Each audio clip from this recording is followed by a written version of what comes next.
Sometimes, exploring means looking where something should be, and finding it is indeed there.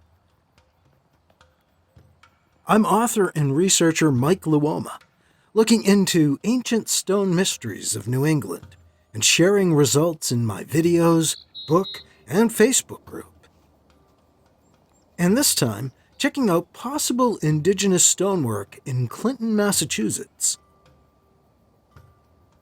The idea there even is indigenous stonework in New England is news to many. You may have heard, quote, "the Indians of New England didn't work with stone," end quote. But that is not true. We know now that's a myth. In the 1970s, investigators James Mavor and Byron Dix noticed sites in Vermont and Massachusetts they'd been looking into as possibly of pre-Columbian European provenance seemed instead to possess attributes more indicative of indigenous origins. They published their findings in the breakthrough 1989 work Manitou, the Sacred Landscape of New England's Native Civilization. Stone chambers, standing stones or Manitou stones, cairn-like constructs, and other additive stone assemblages, stone rows, and more have been identified as indigenous work since then. The stone features elements of ceremonial stone landscapes.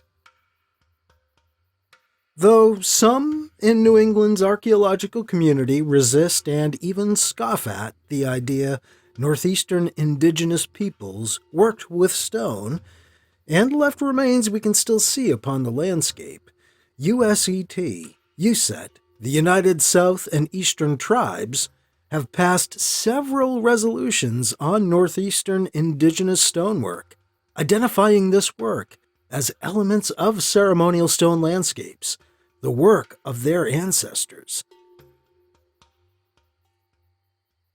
Some USET resolutions single out specific sites in what is now New England.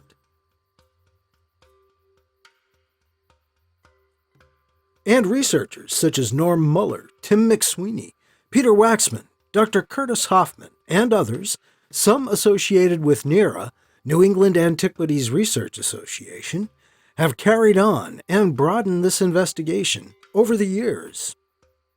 I've learned a great deal from those who came before me, though it sometimes feels like I came into this kind of late.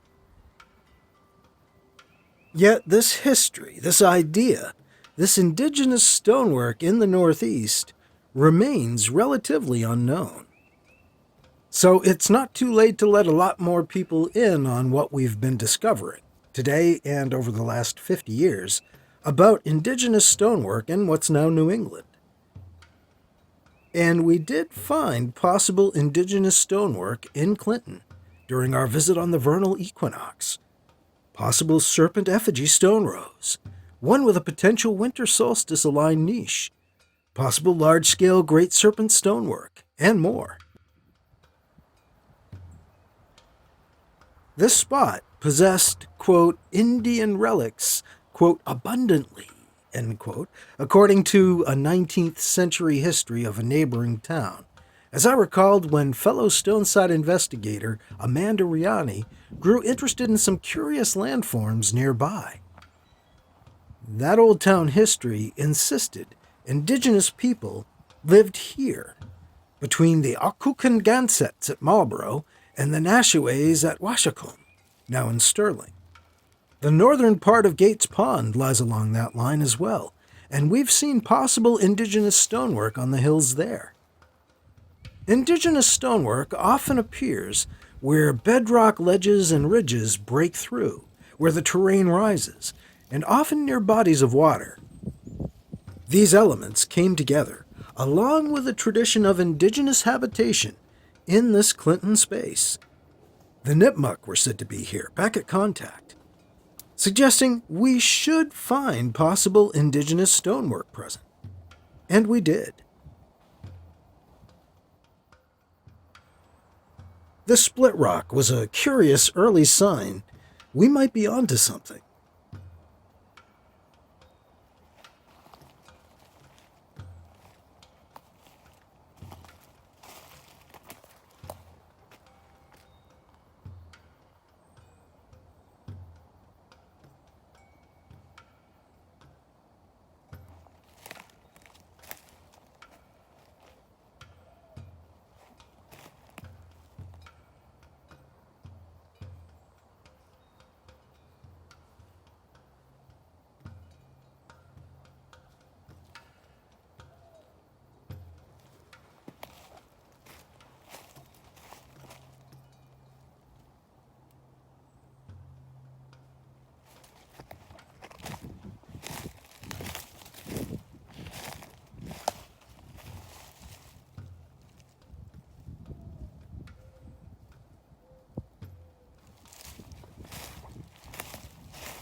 This is the serpent row with the niche.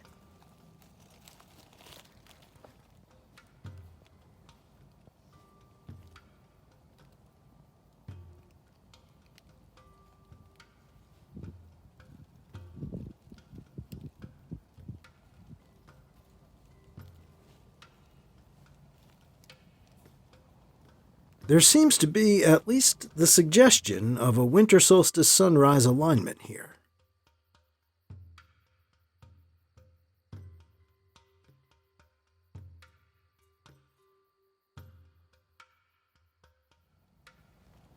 After the niche, this low stone row ends on this level with a pointed stone, but it continues below, over the ledge, until it ends in a serpent head-shaped boulder.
Here's that boulder head from the other side.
These quartz stones, a short distance behind the possible head, could represent the heart of the spiritual being embodied here.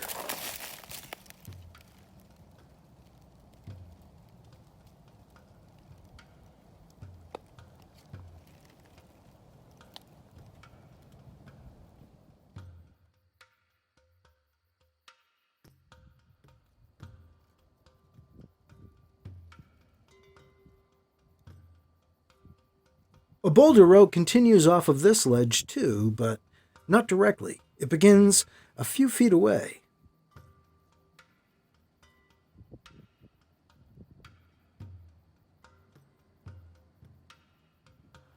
Back over by the water, we find a possible turtle effigy looking out. Or is it a shark?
Nearby, possible large-scale Great Serpent Stonework is integrated with potential serpent rows.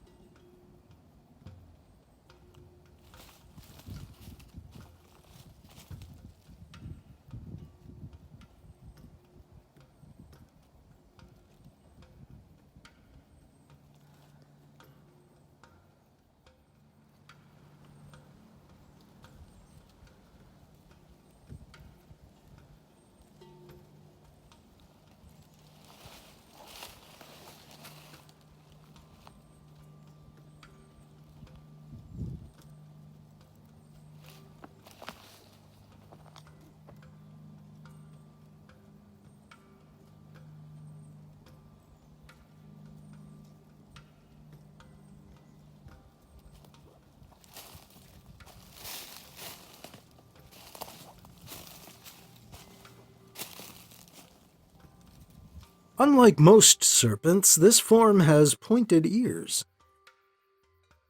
Neck frills are a bit more reptilian.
This quartz or quartzite appears almost heart-shaped or serpent head-shaped.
Other stone assemblages and curiously shaped boulders appear in the neighborhood. A possible prayer seat looked out over the water, a short way down the shore.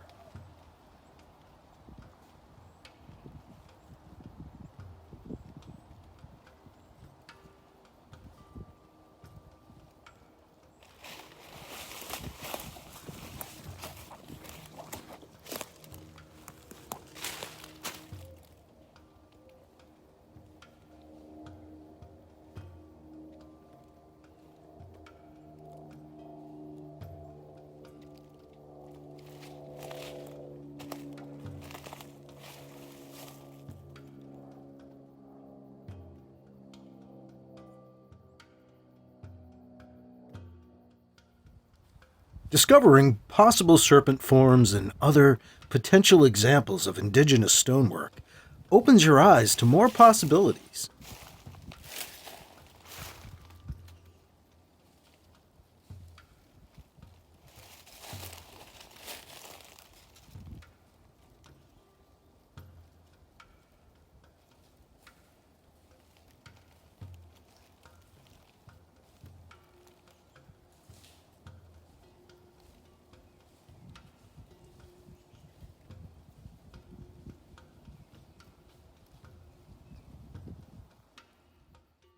An exposed bedrock ridgeside gave the impression of an aquatic creature, maybe a squid?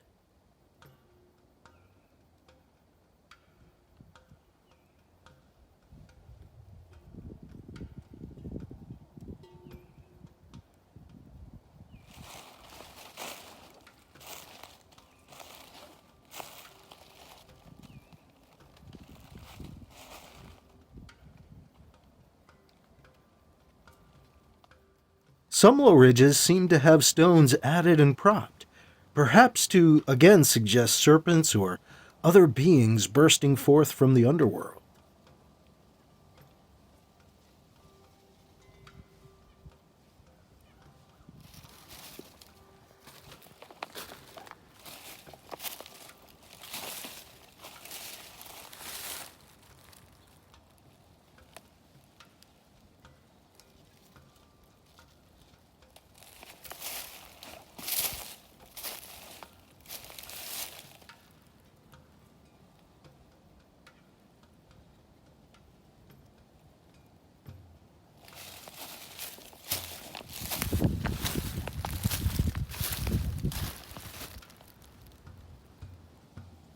These stones seem to be placed here, perhaps to suggest a tail fin of some kind, or it's regarded as a Manitou stone.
While deposited by the glaciers, the boulders here may have been moved and or altered over time by indigenous folks.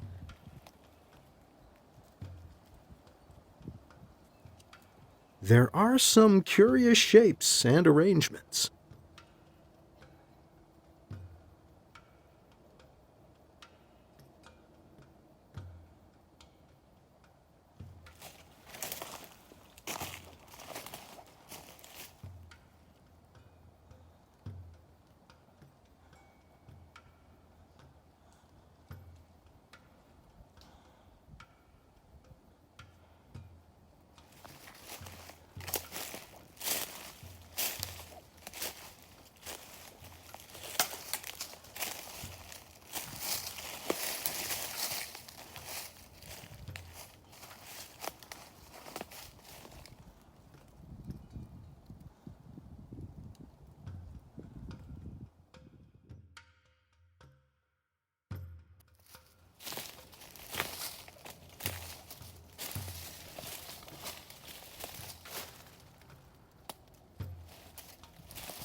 There are many apparently purposeful placements of stone in this area, and we've only seen a part of this site. There's more left to explore and experience.